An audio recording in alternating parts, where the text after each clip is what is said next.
जय श्री कृष्ण।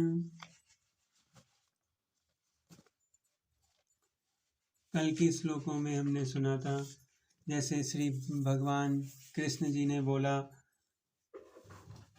ज्ञानमय जीवात्मा की शुद्ध चेतना उसके काम रूपी नित्य शत्रु से ढकी रहती है, जो कभी भी तुष्ट नहीं होती और अग्नि के समान जलती रहती है। इंद्रियां, मन तथा बुद्धि इस काम के निवास स्थान हैं। इनके द्वारा यह काम जीवात्मा के वास्तविक ज्ञान को ढक कर उसे मोहित कर लेता है। आगे के श्लोक सुनते हैं। जय श्री कृष्ण। तस्वा मनात्रिमिरंदरांदो नियमय भरतवर्षभ पापमानम प्रजेहि होनम ज्ञान विज्ञान नाशनम। इसलिए हे भरतवंशी, मैं श्रेष्ठ अर्जुन प्रारंभ में ही इंद्रियों को वश में करके इस पाप के महान प्रतीक काम का दमन करो और ज्ञान तथा आत्म साक्षात्कार के इस विनाशकर्ता वध करो। तात्पर्य: भगवान ने अर्जुन को प्रारंभ से ही इंद्रिय संयम करने का उपदेश दिया, जिससे वह सबसे पापी शत्रु काम का दमन कर सके, जो आत्म साक्षात्कार तथा आत्मज्ञान की उत्कंठा को विनाशित करने वाला है। ज्ञान का अर्थ है आत्मा तथा अनात्म के भेद का बोध, अर्थात यह ज्ञान की आत्मा शरीर नहीं है। विज्ञान से आत्मा की स्वाभाविक स्थिति तथा परमात्मा के साथ उसके संबंध का विशिष्ट ज्ञान सूचित होता है। श्रीमद् भागवत में इसकी विवेचना इस प्रकार हुई है। ज्ञानम ब्रह्म गुह्यम में यदि ज्ञान संवंतनम सरहंसे तंगच च ग्रहण गदितम माया। आत्मा तथा परमात्मा का ज्ञान अत्यंत गुह्य एवं रहस्यमय है, किंतु जब स्वयं भगवान द्वारा इसके विविध पक्षों की विवेचना की जाती है तो ऐसा ज्ञान तथा विज्ञान समझा जा सकता है। भागवत गीता हमें आत्मा का सामान्य तथा विशिष्ट ज्ञान तथा विज्ञान प्रदान करती है। जीव भगवान के भिन्न अंश हैं, अतः वे भगवान की सेवा के लिए हैं। यह चेतना कृष्ण भावनार्मित कहलाती है। अतः मनुष्य को जीवन के प्रारंभ में इस कृष्ण भावनार्मित को सीखना होता है, जिससे वह पूर्णतया कृष्ण भावनार्मित होकर रहे और उसी प्रकार कर्म करे।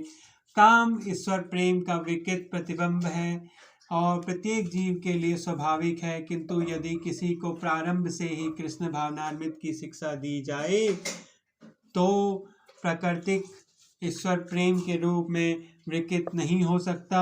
एक बार ईश्वर प्रेम के काम रूप में विकृत हो जाने पर इसका मौलिक स्वरूप को पुनः प्राप्त कर पाना दुस्साध्य हो जाता है।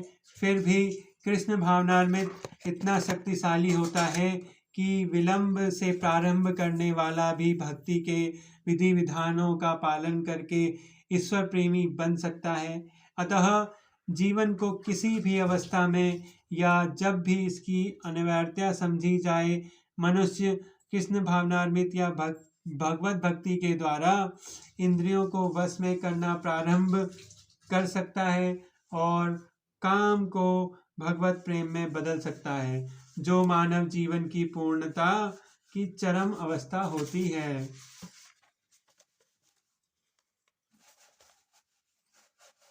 इंद्रियाणि प्राणाहुर्निर्देव परम मनः मनस्तु ते परा बुद्ध्यो बुद्धे परस्तु स। कर्म इंद्रिय जड़ पदार्थ की उपेक्षा श्रेष्ठ है। मन इंद्रियों से बढ़कर है, बुद्धि मन में भी उच्च है और वह आत्मा बुद्धि से भी बढ़कर है। तात्पर्य: इंद्रियां काम के कार्यकलापों के विभिन्न द्वार हैं। काम का निवास शरीर में है, किंतु उसे इंद्रिय रूपी झरोखे प्राप्त करते हैं। अतः कुल मिलाकर इंद्रियां शरीर से श्रेष्ठ हैं। श्रेष्ठ चेतना या कृष्ण भावनार्मित होने पर ये द्वार काम में नहीं आते। कृष्ण भावनार्मित में आत्मा भगवान के साथ सीधा संबंध स्थापित करता है। अतः यहाँ पर वर्णित शारीरिक कार्यों को श्रेष्ठता परमात्मा में आकर समाप्त हो जाती है। शारीरिक कर्म का अर्थ है इंद्रियों के कार्य और इन इंद्रियों के अवरोध का अर्थ है सारे शारीरिक कर्मों का अवरोध। लेकिन चूंकि मन सक्रिय रहता है, अतः शरीर के मौन तथा स्थिर रहने पर भी मन कार्य करता रहता है। यथा स्वप्न के समय मन कार्यशील रहता है, किंतु मन के ऊपर भी बुद्धि की संकल्पशीलता होती है और बुद्धि के ऊपर स्वयं आत्मा होती है।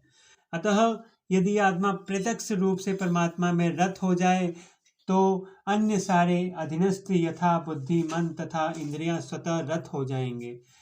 कठोपनिषद में एक ऐसा ही अंश है जिसमें कहा गया है कि इंद्रिय विषय इंद्रियों से श्रेष्ठ है और मन इंद्रियों विषयों से श्रेष्ठ है। अतः यदि मन भगवान की सेवा में निरंतर लगा रहता है तो इन इंद्रियों के अन्यत्र रत होने की संभावना नहीं रह जाती। इस मनोवृत्ति कई विवेचना की जा चुकी है। परम दृष्ट्वा निवर्तते। यदि मन भगवान की दिव्य सेवा में लगा रहे तो तुच्छ विषयों में उसके लग पाने की संभावना नहीं रह जाती। कठोपनिषद में आत्मा को महान कहा गया है। अतः आत्मा इंद्रिय विषयों, इंद्रियों, मन तथा बुद्धि इन सब के ऊपर है। अतः सारी समस्याओं का हल यह है कि आत्मा के स्वरूप को प्रत्यक्ष समझा जाए। मनुष्य को चाहिए कि बुद्धि के द्वारा आत्मा की स्वाभाविक स्थिति को ढूंढे और फिर मन को निरंतर कृष्ण भावनामृत में लगाए रखे। इससे सारी समस्या हल हो जाती हैं। सामान्यतः नव दीक्षित अध्यात्मवादी को इंद्रिय विषयों से दूर रहने की सलाह दी जाती है, किंतु इसके साथ साथ मनुष्य को अपनी बुद्धि का उपयोग करके मन को सशक्त बनाना होता है।